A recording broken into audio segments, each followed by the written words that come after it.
ഇവിടെ തന്നെ ഉറച്ചു നിൽക്കും. സ്ഥാനാർത്ഥിത്വം മേടിച്ചെടുക്കുന്നവരെ ഞാൻ ഫൈറ്റ് ചെയ്യും. എന്താ ചേട്ടാ?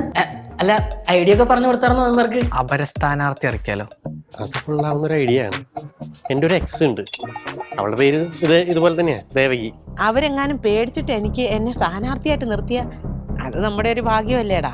മെമ്പർക്ക് എവിടുന്ന ഈ ഒറ്റയ്ക്ക് നിൽക്കാനുള്ള ഐഡിയ ഒക്കെ കിട്ടിയേ? രേവതി ഹാപ്പി അല്ലേ? അതെ, ഞാൻ ഹാപ്പിയായി. അപ്പൊ ഐ ലവ് യു. നീ ഐഡിയ പറഞ്ഞു കൊടുത്ത് എന്താ? അത് മാത്രം പറ. ഞാൻ ഐഡിയ പറഞ്ഞു കൊടുത്ത എന്താ? ഞാൻ സ്വതന്ത്ര സ്ഥാനാർത്ഥിയായിട്ട് നിൽക്കാൻ പോകുവാന്ന് നമ്മുടെ പാർട്ടിക്കാരോട് പറഞ്ഞാല് എന്നെ നമ്മുടെ പാർട്ടിയിൽ സ്ഥാനാർത്ഥിത്വം കിട്ടുമെന്നാ ഇവള് പറയുന്നത്. കാര്യം നിസ്സാരം, പ്രശ്നം ഗുരുതരം. ബുധൻ വ്യാഴം ദിവസങ്ങളിൽ രാവിലെ 8:50, 11:50, ഉച്ചകഴിഞ്ഞ് 2:50, വൈകുന്നേരം 5:50, രാത്രി 8:50.